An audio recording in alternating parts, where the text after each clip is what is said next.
All right. Good evening and good morning, Unicorn fam. Welcome to the Crypto Unicorns post launch AMA number 2 with Aron Beierschmitt, Crypto Unicorn CEO and co founder. I'm Sparkly Unicorn with my co host, Fluffy Unicorn. Good time zone, everyone. and Tech Stealthy Unicorn. This is the post launch AMA number 2, where you can ask your questions regarding the Crypto Unicorns game launch. The last few days have been a flurry of patches and maintenance by our hardworking dev team. But most of all, thank you so much to the community for being patient, submitting bugs, believing in the devs, using memes to cope with the current market situation. Ugh. And all in all, being an amazing community. Let's start off this AMA with Aaron time. Good morning, Aaron. Good time zone. I'm going to start using that one. Very clever. All right, everyone. I mean, what a rough fucking week it's been, both in the markets as well as in unicorn land. Despite the team pushing hard and resolving a number of issues and bugs, we still have some lingering bugs kind of across a number of fronts. Before running through this, I really just want to thank everyone on the team for working tirelessly to resolve issues as they're coming up. It's been a lot of late nights. It's been a lot of early mornings, including another one today. In particular, thank you, Andy and Michael, Rob, Steven, John, Trevor, Hannah, Karen, Jared, and Corbin, our mods, our community team, as well as our infrastructure partners at Marigo, which runs our servers, and Moonstream. Everyone has continued to rally together and, again, work as hard as possible to resolve issues as quickly as possible. I think we'll likely continue to be in firefighting mode throughout the remainder of this week and into early next week as we prep for the unlock of Evolution. And just generally, a huge thank you to the wider community for staying positive and frankly putting up with a subpar experience that we're obviously working very rapidly to improve.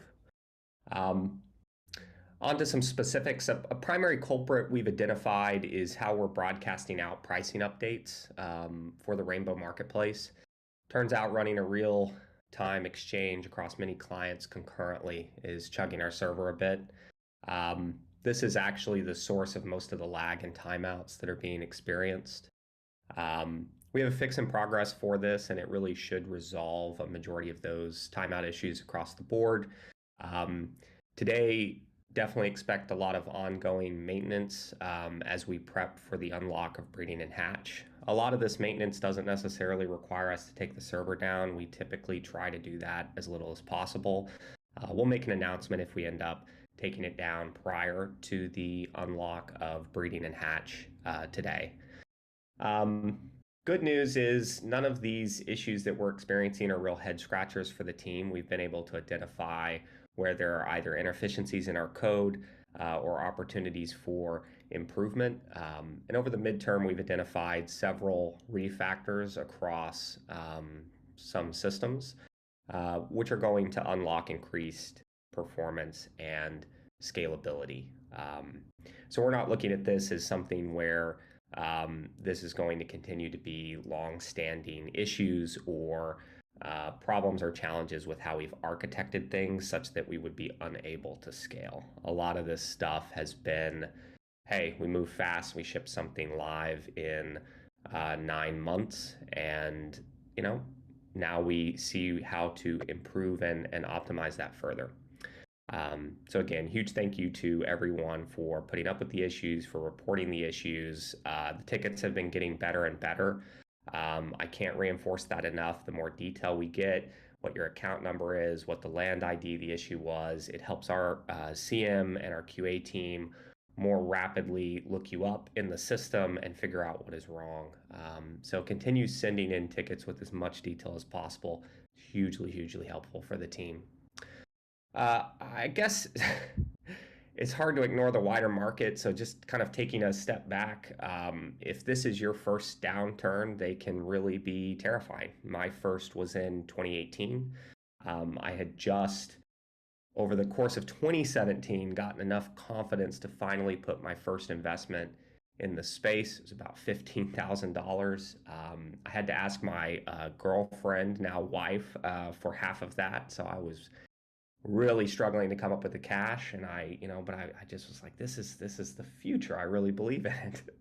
And I ended up making that first investment 3 days off the local all-time high, which I believe was like January 4th, 2018 or something.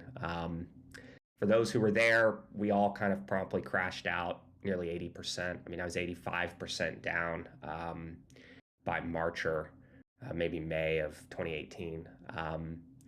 And for those who remember, I mean, it was a really pretty brutal 2 years.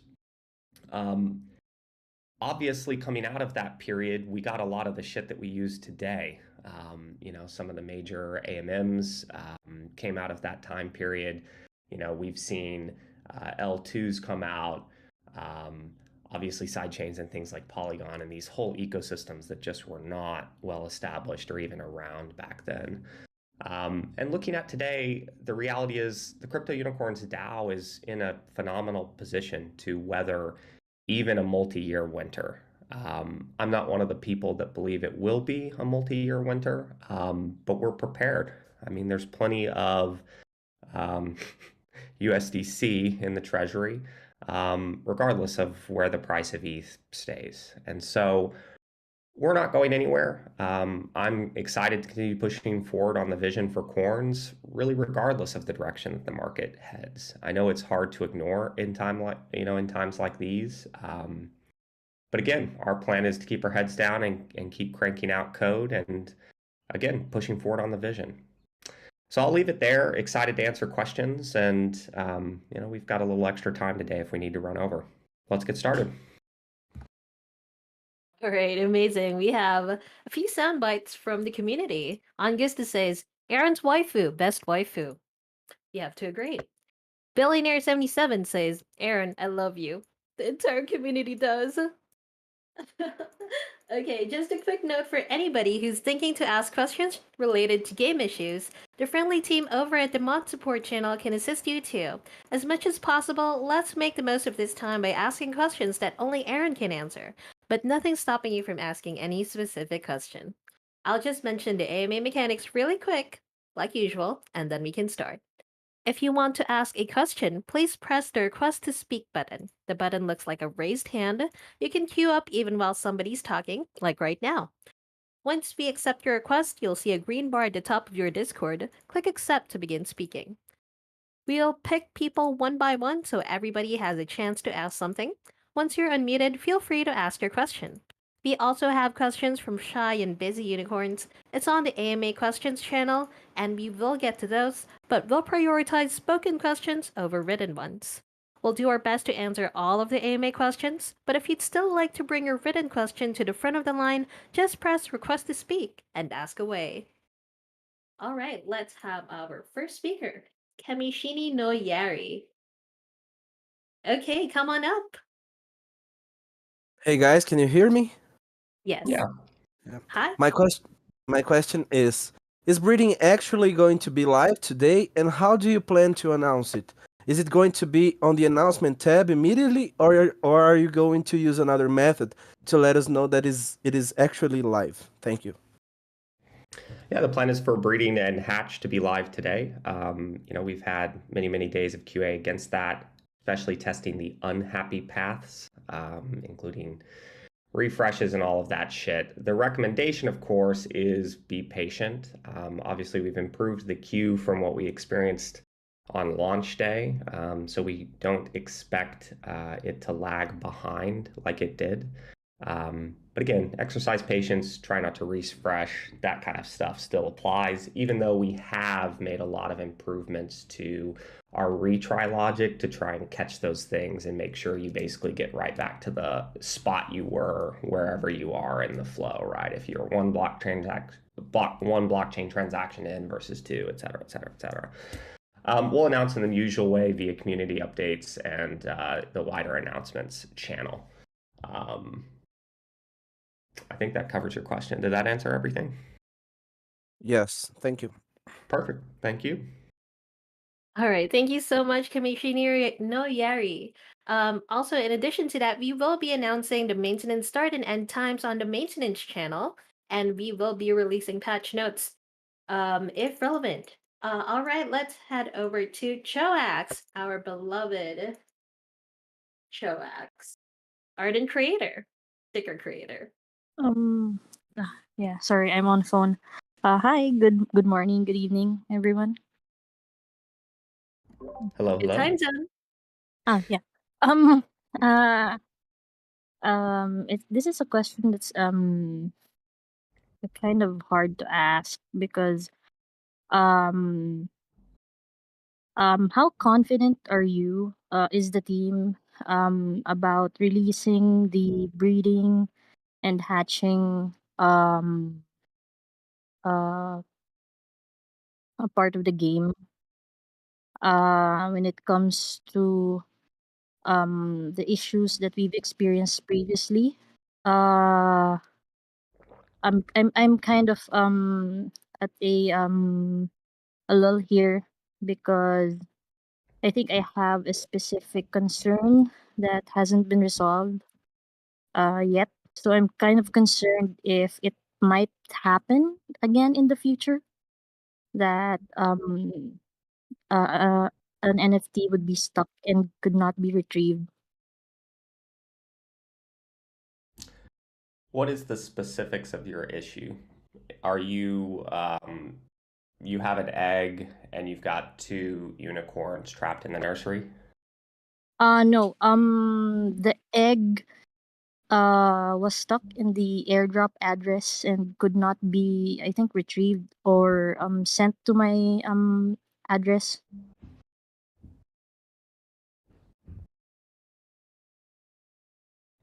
There are a number of reconciliations that need to happen. We're also, of course, aware that some of the Genesis eggs did not hatch. A recommendation to anyone sitting on a Genesis egg is get it hatched. That is an old system we built in November, and I don't want to fuck with it anymore. I think generally the idea of sitting on a Genesis egg to watch it appreciate in value because it's a collectible is silly relative to building out the actual unicorn economy. I think I've said that before. The idea that you Um, can sit on these assets and passively hold. I understand that's not your issue. yeah. Again, I'm 95% confident that we release it today. The reality of breeding, hatch, and even evolution is all of that shit has worked. Mhm. When we launched, we had compounding issues which caused the timeouts, et cetera, et cetera, et cetera. I understand you're at a low point. My advice to you is recognize that the team is here. We're working our asses off. We view this as a multi-year journey. We're now 8 days into it. It has been a brutal 8 days, just focused in on our stuff outside of everything else that is happening. And I think you need to pick the projects that are here, that are focused, that are building, that are going to continue to build.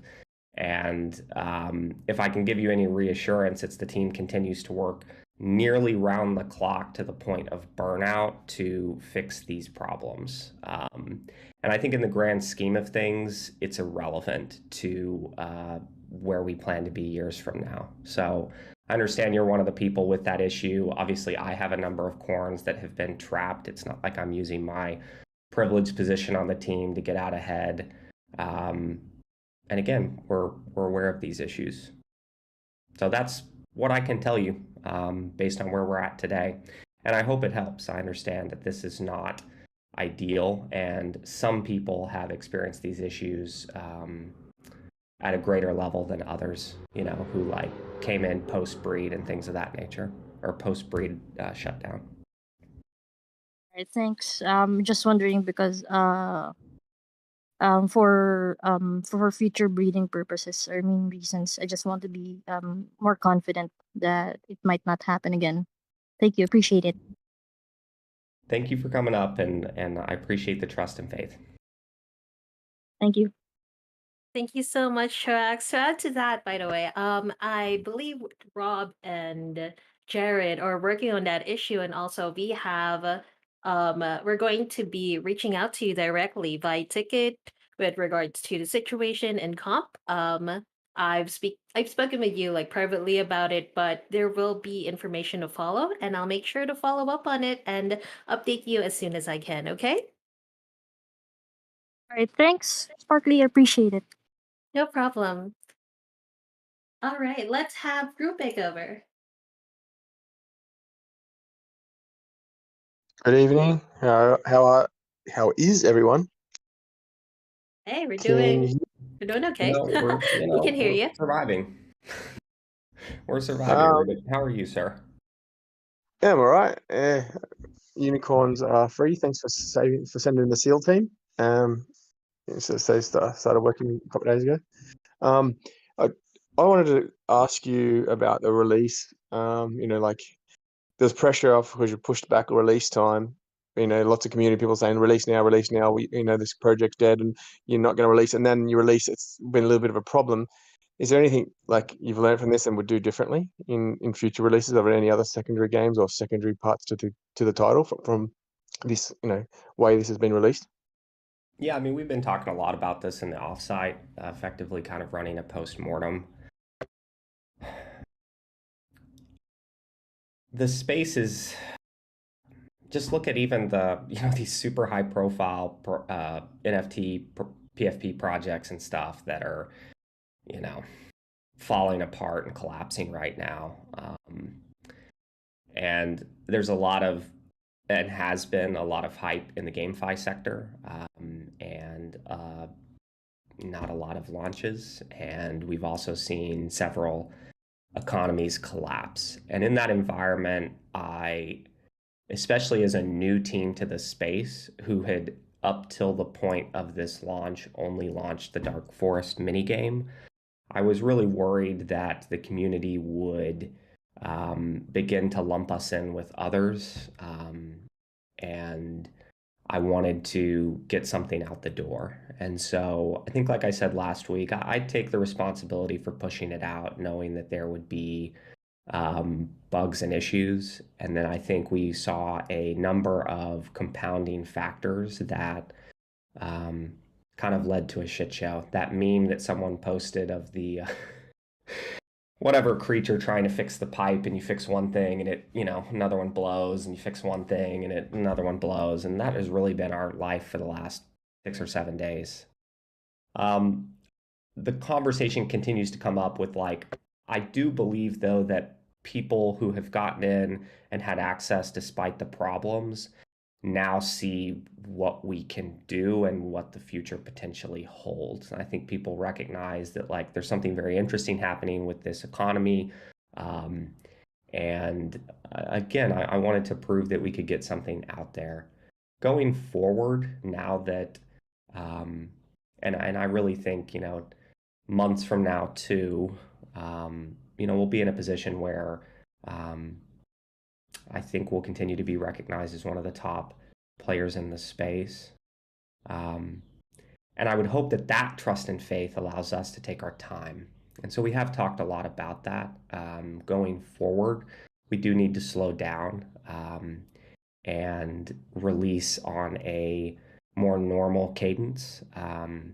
And so a lot of the last 2 days, today is our final kind of 3-day planning period, has been around moving back to a normal sprint schedule with multiple weeks of QA, post kind of code freeze and things of that nature. So Rubik, I'd say we're already implementing a lot of that stuff. It does mean slowing down a bit generally, and probably not being as aggressive on the roadmap front.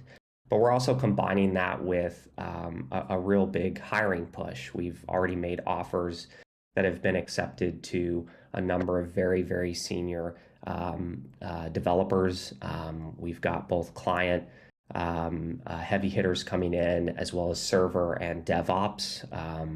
And so, yeah, I mean, we're trying to plan for a future in which we can continue to move at a good cadence, but obviously not trip over ourselves. Down the road, I dream of, launching other projects in the space. I think that's probably a multi-year dream because we have plenty of work and a kind of a crazy fun roadmap for CU over the next few years. And I would expect future launches. I guess we've been talking a lot about Blizzard. Blizzard just takes its fucking time, and you wait and you wait and you wait and you wait. But that's because they're Blizzard, right? Nobody knew who the fuck Blizzard was before Diablo, before Warcraft, right? Now everybody's like, well, we're just going to wait because the next Blizzard game is going to be great. And I would hope that we earn that trust and respect in the coming months and years. So that's kind of my rant. Did that answer your question, Rubik? Yeah, I thought you're in a really hard spot, to be honest with you. Like the decision was tough to make what to do. I can understand being a technical person why you had to do it, but I was interested to see, like, for more releases in the future, like jousting and other features that come to the game. Are you going to be more waiting for them to be ready rather than just push it out now because we've got the MVP? I guess that was more the angle, but yeah, and Yeah, I another think project if you will. definitely. I mean, I think on the roadmap stuff, which we'll be kind of releasing the public roadmap next week, and we can kind of discuss it in the AMA next Thursday.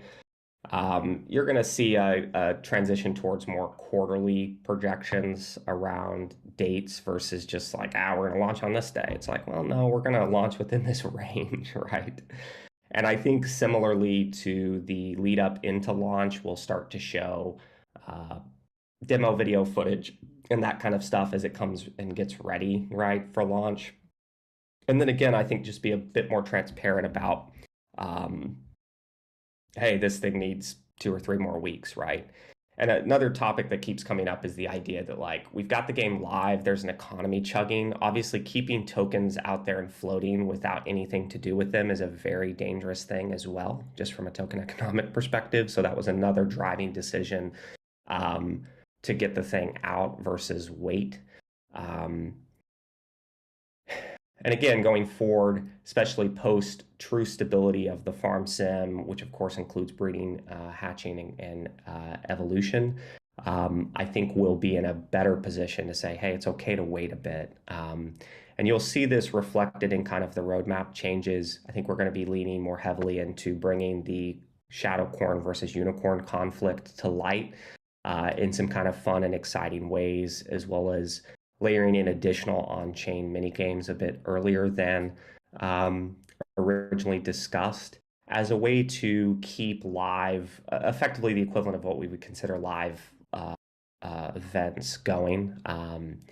That again aren't in Discord, they're on-chain, they have real effects to the economy, real choices that people have to make around these things. As a way to ensure there's new and consistent content coming out. The economy is continuing to advance and broaden and deepen, which I think is really important. And again, that gives us a little bit more coverage on some of the game system stuff. Jousting is interesting because we did a whole kind of planning meeting around it yesterday.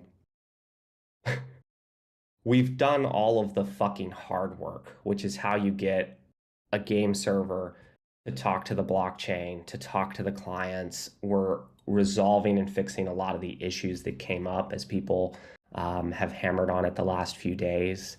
And when we really start to look to the roadmap where we have just a game feature, which is like interpret NFT data, take it into a system, run a joust, that is the work that is very native to our team's experience as game devs, versus what we've had to slog through and learn since August of last year.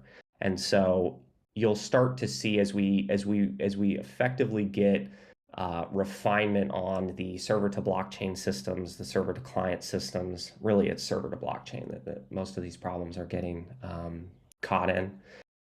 As that gets refined and we get back to just pure game server and client features, again, we're stepping and we'll get more confident because it's areas that the team is really expert in relative to stuff that we've had to learn very quickly in a very trial by fire way.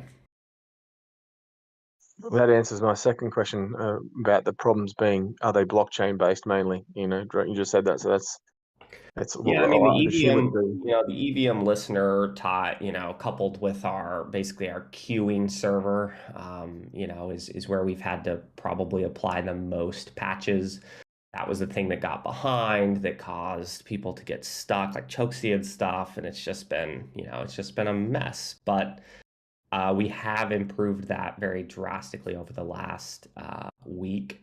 And again, what gives me confidence in the short to midterm is that we don't have any head scratcher issues. Where I would come on and be hair on fire and really fucking stressed is if the Web3 and the Web2 server team didn't weren't looking at this going, ah, shit, that's the problem, and we need to refactor this. And given that we've identified those, I know we can kind of crush through them. Cool. And finally, I have faith in you. If you lost your partner $7,500 and then you were still able to get her to marry you, you must be some kind of wizard. She's pretty phenomenal for sure. She's pretty phenomenal for sure. She puts up with a lot.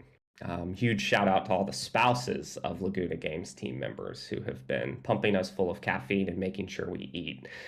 It's been a pretty intense few weeks, but we, despite it, have had moments of kind of joy and happiness seeing when things have been working, seeing the response from the community. Again, I think people, despite the issues, recognize that we're onto something pretty special here. And if we can kind of continue to work together as we have, we're going to be well positioned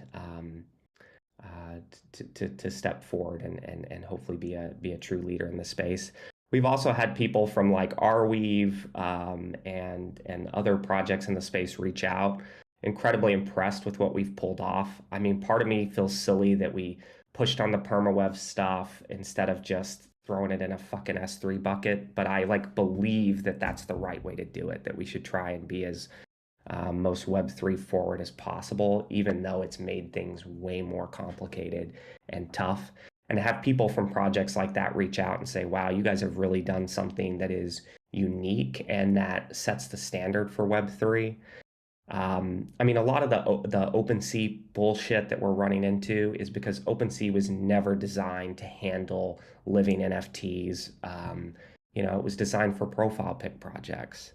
So there's going to be a very, I think, exciting proposal coming forward in the next few weeks that I believe will solve a lot of those issues and be very impactful and meaningful to us as a community on that front as well. And so, it's one of those cases where it's like we really have done things that no other developer in the space has done, from the complexity of our NFTs, how we do right to the permaweb and respect that players remain in control of their assets versus being kind of blindly staked into a game contract and that stuff. And so anyway, we take on insane challenges. This one has been very bumpy and rough, but we will absolutely get through it. Well, thanks for having me as usual. Good luck for the next couple of weeks. And I believe in you guys, and we're just enjoying what we can play now, and looking forward to what you deliver. Thanks for your time.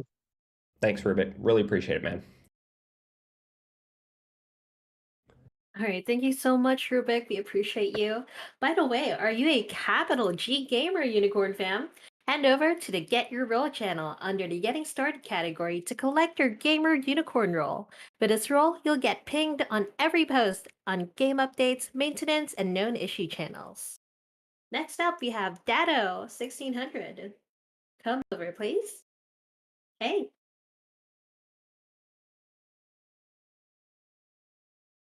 You're on mute right now, by the way. Yeah, sorry, I was clicking on my image and I noticed that there was a mute button down next to exit quietly, so lesson learned. The last, I think, week or so, my daughter's been super excited to play the game, and she's 3.5 because she's unicorn mad. That's my excuse for wanting to play it daily anyway. So playing the game, obviously there's things like disconnect. We're all more than aware of, the errors and issues, and I'm not going to go into that. It's more about the gameplay and how some of the options that could be added onto, and you guys are probably already thinking about it. And one of them is around market, where you're wanting to buy a few things, right? Like if we're needing more rope and planks of wood and everything like that, I don't have to then go planks of wood, buy, wait, rope, buy, wait. Oh, it's disconnected, go back in, it's in my stash. Okay, now I can buy them, seeds, etc., etc. Yeah. Is that something where you guys are looking to integrate a basket and we can just do a quick shop, hit buy, it goes through one transaction? Or is it just me that's, I don't really know anything about how it looks back end, and is that quite complicated? No, I mean, it's an egregious experience, especially with the 60 confirmations. We have a feature that we are calling Stash V2. Stash V2 is kind of tied to the land vending machine, which will require, of course, you mint a keystone. You craft a keystone inside of the workshop, and then of course it will be required to kind of stash out. With the Stash v2 functionality, you'll effectively be able to, via a stash transaction, bring UNIM and RBW from wallet in game, right? And then at that point, you can just spend it, any number of times without a blockchain transaction. So that's probably, in my mind, the quickest improvement that will resolve that issue for RMP in particular. So that feature, of course, is kind of tied with the land vending machine, which is one of the top priorities now, post stability. Okay. And similar to the market, obviously, when we have to sell something, we have to connect have a unicorn do it for us. Is that going to be restricted? So if that's like, I need to sell 100 cloudberries, but I've got 400 in my inventory, can I not say here's 400, sell all in one go? Or have you set the game up specifically so it's, it's so people can't, I don't know, sell, like have a lot of inventory and then all of a sudden just flush it like an arbitrage or something? Exactly. That is a design intent. Now, Okay, cool. the experience around that, we effectively need a tab showing you, right, what fucking unicorns are going to market. I mentioned this before. There's going to be a unicorn status HUD that's a part of the quality of life improvements that we're kind of going through.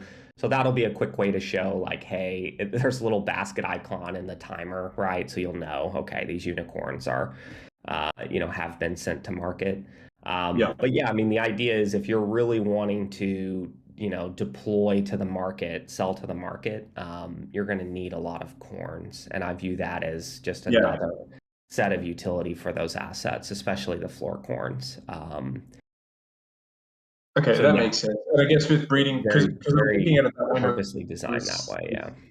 Okay, because I was looking at it, I was thinking, God, I've got 2 corns, and I was thinking, I need breeding switched on so I can, because you're saying always be gathering, but I'm like, okay, if I gather, it's a bit of a roll of the dice. I do get some UNIM, but you know what? If I've got, because I've only got 2 corns, I've actually got a couple of farms that can give me between 13 and 20 berries. So I'm like, are they better there because they're only 8 hours, and then I can send them a couple of times a day, and then maybe overnight send them to gather. So there's obviously a lot of strategy going on behind that, and obviously when breeding switched on, hopefully I know you guys have made some announcements. Then we can get the baby corns, we can get the child labor in there to kind of do that, whilst we have the adults do the adult jobs, I guess. Yeah, rotating the babies to the farm is going to be a great way to boost that in the lead up to evolution next week. And yeah, I mean, everything that you've kind of said, I would continue to reinforce is like by design. I mean, we've stressed kind of from the beginning the enormous need for large amounts of unicorns. And you also have to consider that, especially the guilds and players with a large number of assets, we wanted to ensure that you would have to take time, right, to sell into the market, so there wasn't necessarily an ability to just dump one day. Dump it all. That makes sense. Like, it's fascinating is like really large, either guilds or just coordinated groups of players could coordinate sells to the market, right? And I actually find that very interesting and a very kind of compelling part of the gameplay, especially groups that are trying to. You can imagine people trying to corner the market on certain materials. And I would say, yeah, that's awesome. That's kind of a part of what we intended by putting this economy around the RMP marketplace in game. Cool. I think that's it for me. Obviously, I know the server disconnects is a little bit frustrating sometimes, but all in all, I think I almost feel that what is available in the game at the moment for me, maybe it's just me in terms of strategy, it's quite enough for me to kind of sink my teeth in and think, all right, how am I going to do this? What's best to do? Okay. And then obviously bring things to you, asking, is that the limitation? Are we going to bring baskets to make things quicker so I can buy seeds, plank, nails, everything like that, upgrade all my stuff that I can in one go? So I think for now, as much as people can feel frustrated with some of the limitations and everyone wants to breed and, for whether they want to put them to work or try to flip them on OS or whatever, I think maybe the current market being the way it is I'm not really focused too much on Unum and RBW prices and OS prices. I'm more focused on how do I build this out in the most strategic way possible. And I think content creators like Time Traveler have really kind of allowed me to have a bit of a break in my actual brain. And he's got some really cool tips in case anyone hasn't gone For to sure. YouTube yet. It's pretty cool. Other than that, also thanks to all the admin or the mods, Fluffy, Sparkly, and Stealthy, because I know there's been lots of questions that I've asked and they've been able to jump on it straight away. My current PC, which is I use for work, I think there's McAfee installed and it's an enterprise version, so I can't turn it off. So I'm kind of stealing the wife's MacBook when I can, and I'm actually trying to buy just a really cheap PC now, so I can play it away from everyone else, because my wife does ask, "Am I playing that unicorn game again?" So, but other than that, I really appreciate all the work that everyone's doing, and yeah, it's a really exciting game. It's quite weird that I'm really enjoying a game about unicorns, but I think the simple fact that my daughters most mornings now ask, "Can we play the unicorn game?" and she likes to see if they've done any poops, or if what we've got back from gathering, and as much as she doesn't really understand it, but no, it's a really cool game, guys. And I think for what limitations there might be at the moment, I think it gives us first starters or first to market guys a little bit more breathing space to kind of work out what we're doing and create a better Thank you very strategy. much for the Yeah, for the that's kind it for words me. and the support. I'm glad that some people can kind of see under all the warts something special here. We I definitely think we've are. all been there, right? Like you were saying with Blizzard, and we've been there with AAA games. I remember a Call of Duty getting excited. I had a really crap internet connection. I popped it in the PlayStation, and then the PlayStation needed an update, and then Call of Duty needed an update. And I felt like that took days. And that was a game that I paid premium money for that, I wasn't involved in the community. I didn't speak to the CEO of the company or anything like that. My opinion wasn't really valid as much as people would rant on like a Reddit now or something like that. So I think Yeah. it's new times. It's first to market almost in Web3. So I think people need to kind of understand that and be a part of an amazing community, and hopefully an in real life event we can all look back at it, laugh, and share some unicorn milk. We're already planning some fun little badges and things, like I survived the launch. Again, I don't want to belittle a subpar experience. Again, I'm literally watching Slack as our server team, my co-founder, continue to resolve issues and things. So yeah, it's been a wild ride, but something that we're excited. I mean, it's a roller coaster, and I've always kind of believed that. And, I think it does shake a few people out. Maybe some people that weren't in it for the right reasons and just thought they, RBW to the moon and all this type of stuff. So other than that, I think you've got the dedicated people still hanging in here, joining the community daily, and really appreciating the AMAs that you're doing.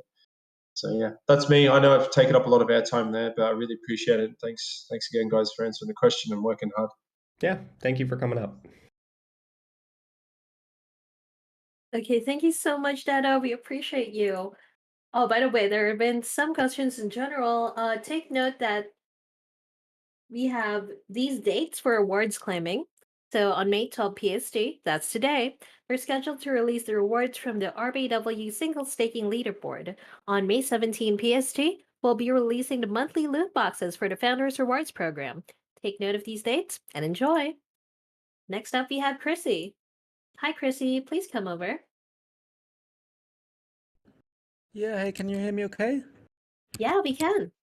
Okay, very good. So congrats on the launch again, everybody, and also congrats on how you handle this storm. So I think everybody's doing a really good job in your team. So I just wanted to ask you to quickly give us a TLDR on RBW and Unum with regard to supply dynamics and purpose. For example, is there any in-game logic that differentiates between RBW and Unum, because I cannot see one right now. So is that just arbitrary where you need to spend Unum and where you need to spend RBW? Is there a logic behind that? Thank you. Yeah, for sure. Unum is used across breeding, evolution, and crafting, in particular crafting of higher value materials and items. It will also be useful in things like keystones, which is how you'll unlock fresh land in the near future. RBW, of course, has a number of uses. It is our governance token, first and foremost, and the kind of unique twist that we've put on it, that I'm starting to see some developers do as well, is we've integrated it rather deeply in the game experience beyond just call it a treasury tip for a breed or an evolution. The Rainbow Token Marketplace is kind of the core of that.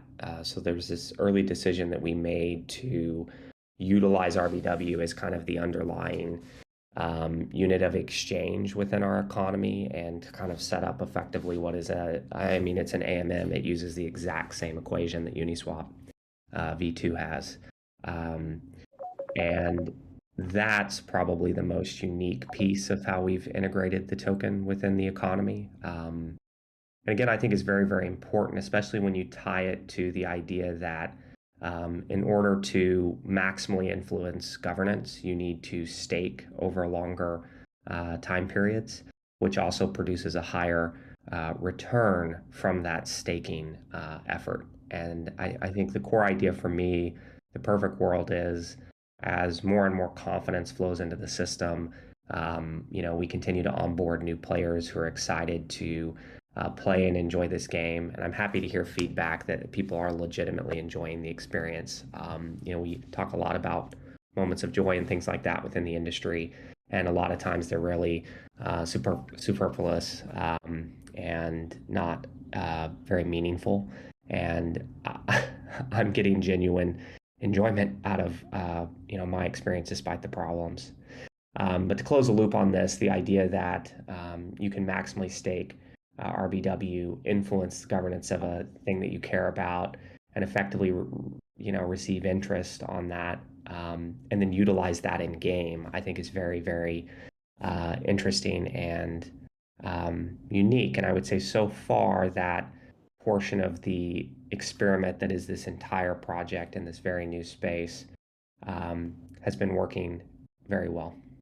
So I hope that's a helpful overview. Yeah, no, absolutely. And I really like how you push gamification to the max in every corner of the game, including RBW, of course. So, but how does like the long-term economic mechanics on this look like? I know that RBW is continuously being emitted through gathering, for example, right? So do you just use like the marketplace surplus from that to distribute that, or will that come to an end in a couple of months, or what are your thoughts around that? The marketplace surplus is, I guess, one of the ways that we're distributing it. Obviously, the gathering cart, you can get lucky and get some amount of RBW from those gathers.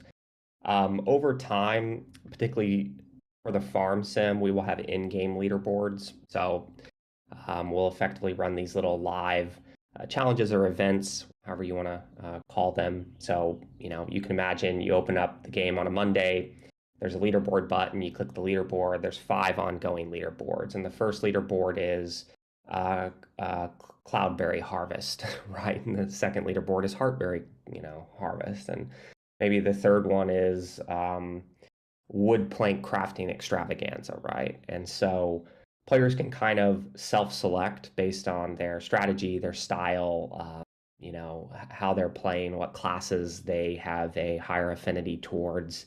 And they're going to be able to kind of go down that rabbit hole of, okay, I'm going to compete on the Cloudberry leaderboard, right? Because I'm a cloud corn lover, right? And so over the course of that week, you compete against players throughout the world to rank on that leaderboard. And then we would distribute things like Unim and RBW via that. And that's a really good system because we'll have tiers and all this kind of stuff that ensure, again, I think other game economies have really struggled by kind of linearly inflating the supply of some of their currencies relative to new DAO. And it's really important that you don't do that and you focus on, rewarding the most engaged and kind of active players. As we launch the battle loops, jousting and racing and team RPG, and a few others that we've not announced yet with external partners, those will become sources, right, for RBW and for Unum and things of that nature. So that's all of the in-game stuff, right? And obviously over time, shifting more and more of that towards skill and strategic gameplay over just mashing buttons. That's really very important. And then you have the auxiliary things outside of the game, whether it's the Founders Reward Program, the staking leaderboard, I guess both of the staking leaderboards, et cetera, where we use those things as mechanisms for distributing RBW and Unum out into the economy. And I've said this before many, many times with Unum, it's just incredibly important that we keep a very tight lid on the delta between sinks and sources so that never gets to a point where it's so oversupplied there's really no value in holding it anymore, as we've seen across several games now at this point. And then on the RBW front, with kind of the billion token hard cap, it's much more important to ensure that we distribute that to engaged, active participants within our community, and grow at a rate that is going to be commensurate with that holding value, I guess is the right way of putting that. So. Yeah, cool. I mean, yeah, so Unum would have been my second question, but I think you answered that already. But because that's infinite supply technically, right? So you Yes, just infinite mint and infinite burn. And so it's very, very important that with each new feature, we continue to scale the sinks associated with Unum. And the beauty of the farm sim is we obviously have a lot of ability to do that by extending further building levels over time. Obviously, things like the decorator system over time will create new sinks for Unum and potentially RBW for that matter, in ways that I think are going to be really very exciting. Cool, thanks a lot. Allow me one additional question on the game experience. So when playing, it seems, I mean, compared to mobile games and a couple of other browser games, I think rather sluggish in responsiveness and response time when clicking buttons, etc. So is that something that's related to you running on Arweave instead of AWS, for example, or is that due to WebGL, or is that something else that's causing that kind of sluggish behavior? Yeah, so the Arweave really only causes problems if for some reason it's slow to respond to like a breeding or an evolution transaction from us. Production Arweave is actually pretty good. So most of those issues are not related to Arweave at all. Once your corn is locked in, we've pulled the data that we need from Arweave and it is stored in our game server. Our game server is on an AWS environment. And thus, the performance issues are largely related to this damn marketplace implementation. So we just, for whatever reason, are sending out notifications of real-time price updates to every single client that has ever logged in ever, and waking them up and turning them back on. And it just leads to a lot of server lag, and that's literally what I'm kind of watching the team QA fix on right now. So again, the performance optimizations are basically in progress that are going to resolve a lot of that lag that you're experiencing. It's actually not WebGL at all. It's waiting on the server return, and that's what's slow. All right. Thanks a lot. Yeah, appreciate the questions. Thank you for coming up. Thank you so much, Chrissy. Right now we have 1, 2, 3, 4, 5, 6 requests to speak. I will have to cut off the line so we can finish in a timely manner. But we'll let the 6 people here speak. All right, next up is former Ponzi Donner. Please come over.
Aw, thank you so much. Oh, don't cry. No. I really No, I really appreciate you guys. didn't. I'm really sad that the market turned out this way because it will only make it harder. But I do think we'll come out on top. Yeah, for sure. This is just we timed it perfectly. You know, we completed our raise, we got our treasury filled up, and we have plenty of time, plenty of runway. And so I'm looking at this as an opportunity to hopefully flush a lot of noise from the system. And it happens every single time. The grifters bounce out, and we have seen through each downturn, certainly the ones that I've seen, 2018, 2019, the 2020 COVID crash, which again, I mean, as brutal and bloody as it has been, ETH hit 98 in 2020. Like, that was true, fear. I know. So, it's important, I think, keep that perspective. You're talking to someone here who, again, believes very deeply in this technology and this mission and this movement that is Web3. And I'm here for the remainder of my career. So again, I think it's a lot easier when you think about it from that perspective. And we'll just keep our heads down, keep focused, keep shipping code. That's the plan.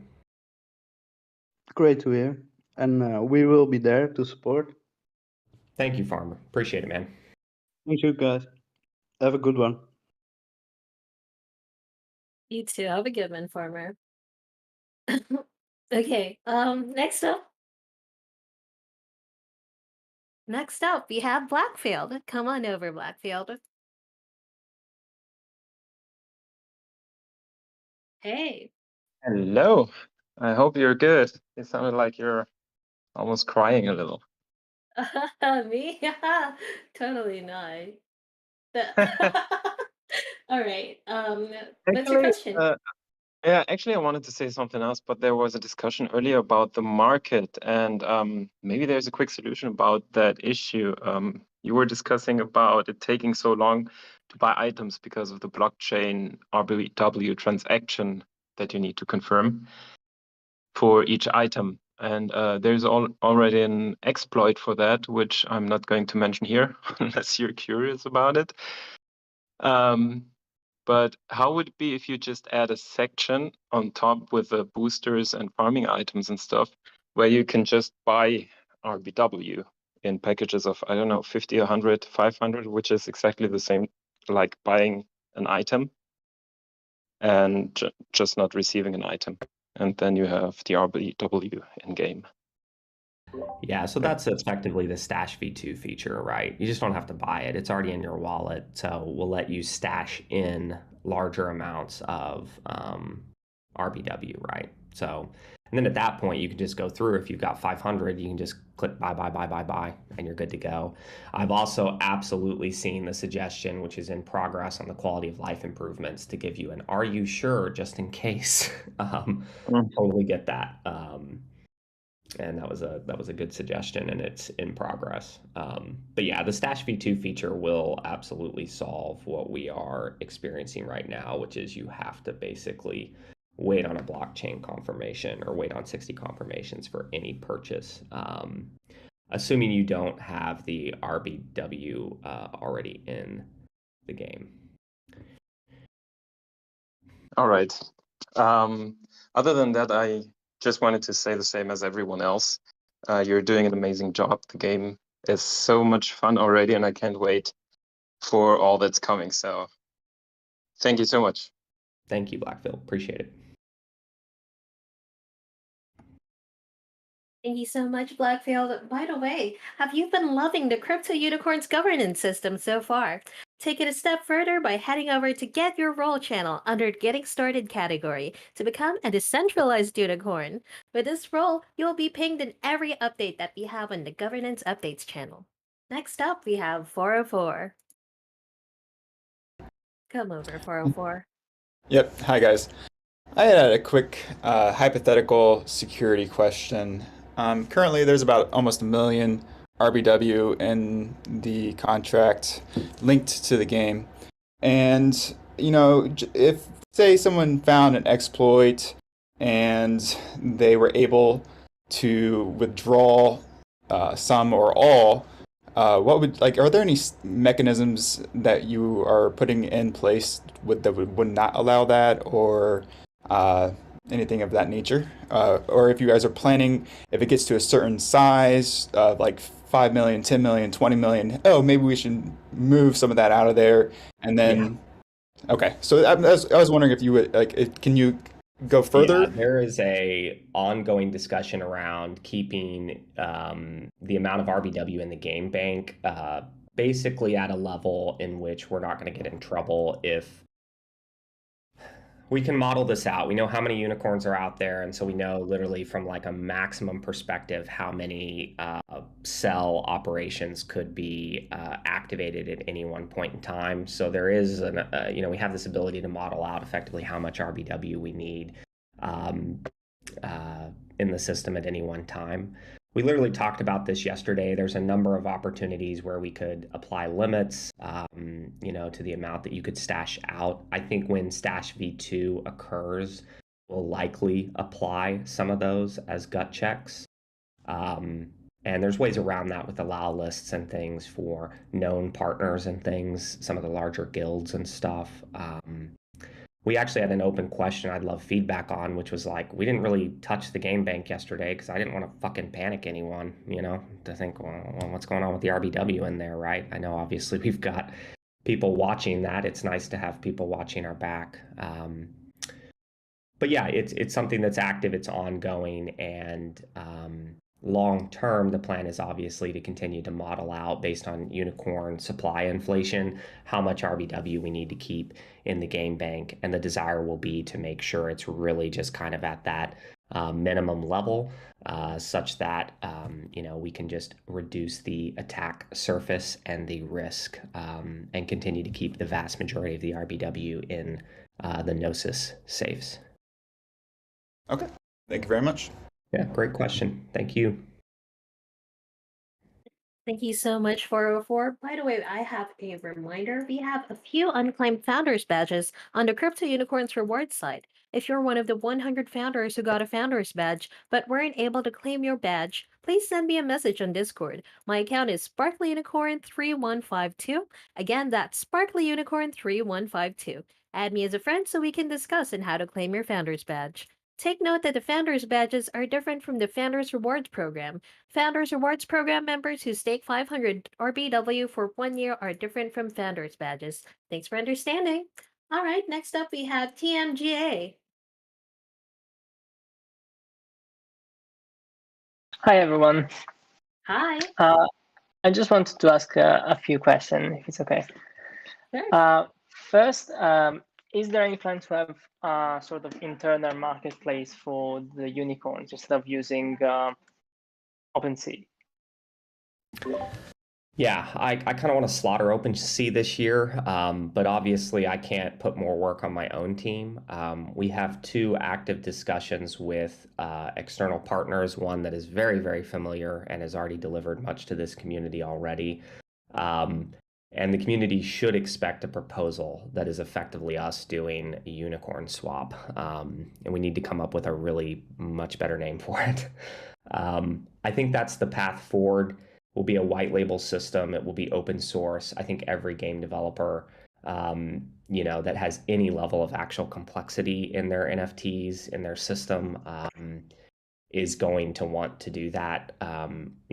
Obviously, Delphi crew got us in touch with, very senior people at OpenSea very quickly when we asked. And they've just been unhelpful. And I get it. I mean, at the end of the day, they've got a massive platform.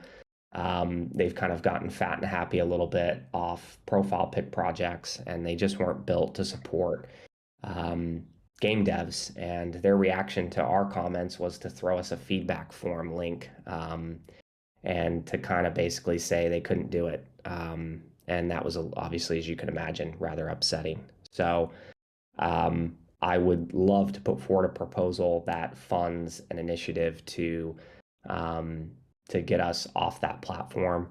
Benefits there being that we can lower the fee and still have more treasury inflows, which I think is valuable for everyone here. And again, surface the relevant details. This thing is locked into the game. This thing is unlocked, right? Surface stats over time, surface genes, surface provenance and history. And so we need to pick the right partner. And I want to actively focus on funding that initiative as soon as possible. So it's a great question, Yeah. and it's very much top of mind because any of the shit that we could do to kind of work around the OpenSea thing is just going to be a mess.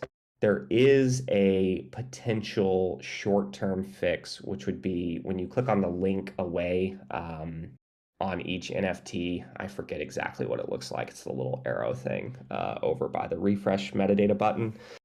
We could actually link out on a per NFT basis to effectively our own website that would at least tell you whether the thing is unlocked and or not.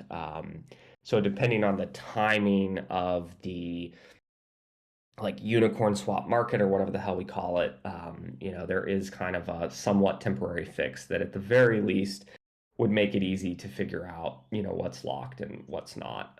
I recognize that's an issue. It's a huge pain because I really believe we're pushing the space forward with this design, and it's frustrating that effectively the platforms are blocking that. So I'm getting some real App Store vibes, and we left the fucking App Store behind when we moved to Web3. So I don't like running into these problems again. And I think every game developer will need that solution anyway. Yeah, no, the main reason was also, not to have a 5% fee goes to OpenSea for kind of no Yeah, reason at the the end. 2.5%. Yeah, exactly. 2.5, yeah. It's just kind of egregious relative to the value that they deliver. And we can do fun things too, like add RBW and Unim bonuses and tie it into a leaderboard system. And so I think it's a very, very exciting opportunity. We need to pick the right partner. Again, the community should expect in the next few weeks a proposal to debate in our forum. Other question, are the commission coming from the trading of lands and unicorns? Are those Laguna Games money, or are those going to a DAO that then will choose what to do So with those it? go to the DAO, go to the treasury. So those addresses are on the white paper, and anyone can go and look at that Gnosis safe. If you go to the transactions tab, you'll always usually very consistently see small amounts of wrapped ETH hitting the treasury. Those are those 2.5%, because OpenSea takes 2.5%, we take 2.5%, and that 2.5% is that fee flowing directly into the treasury. Amazing. So far, we've done something like $1 million at current prices of ETH relative to secondary or treasury inflows from secondary. Yeah, that's amazing. It's And a last start. question. I've been playing for a while, and I've seen, at least for now, I know that as soon as breeding kicks in, for sure it's getting better. But at least Berry doesn't seem to have a large use case. Is there any plan to have some other use case for berries?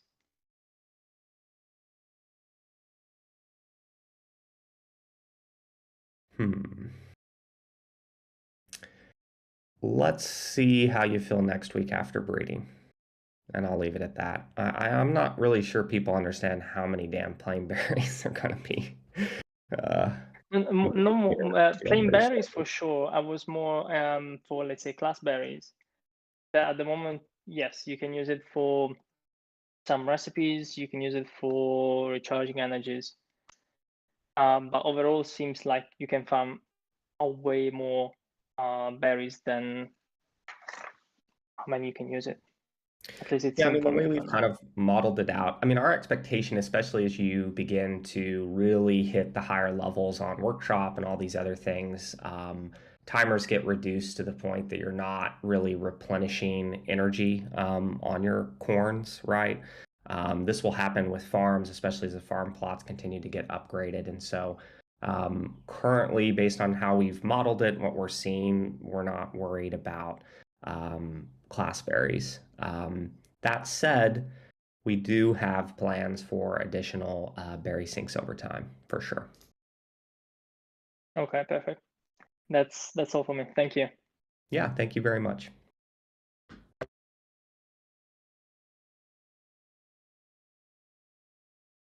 All right, thank you so much, TMJ. By the way, the delegation rules naming draft proposal is live on our official forum. What are your preferred terms for delegation rules?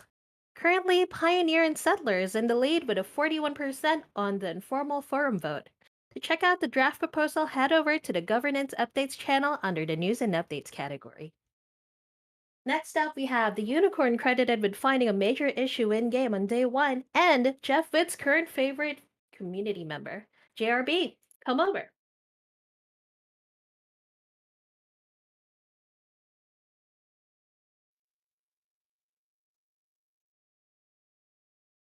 We can't hear you, buddy. Are you on mute?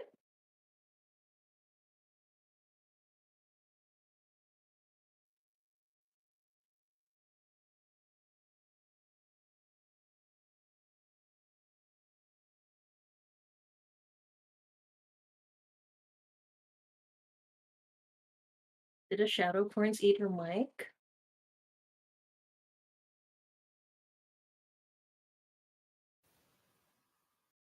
Oh, we hear something.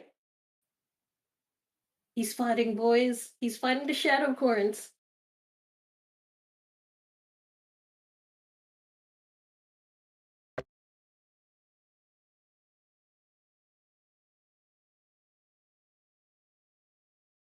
Hello? Okay. So I think this would be the best time for you to try to fix your settings. In the meantime, I'll get a Moimon. Come over, Moimon. Hello. Hey.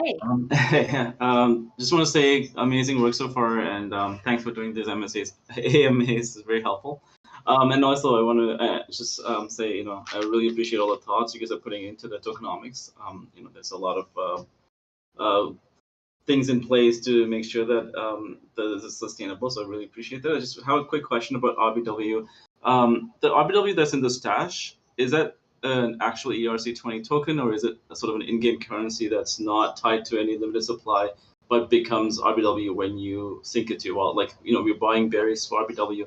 Is it an actual ERC20 token that's in the liquidity pool with the berries as a pair, or is it something that's an in-game token that becomes real, or actually ERC20 when we sync it out of the stash into the wallet? Yeah, you're correct. So the game bank on stash out, and on stash in, right, basically just ensures that it matches it, right? But it is an in-game representation of RBW until you stash it out, at which point, of course, it's coming out of the game bank as the ERC20 token. Oh, okay. Yeah, that's right. Okay, so there is you guys try to match the supply of RBW that you have as the ERC20 token to the game bank amount somehow, and then. Right. Yeah, that's kind of what we were talking about earlier when 404 came up. We know based on the amount of unicorns that are here and how many maximum sell actions could happen, how much RBW is there, as well as how much is in everybody's stash, and so.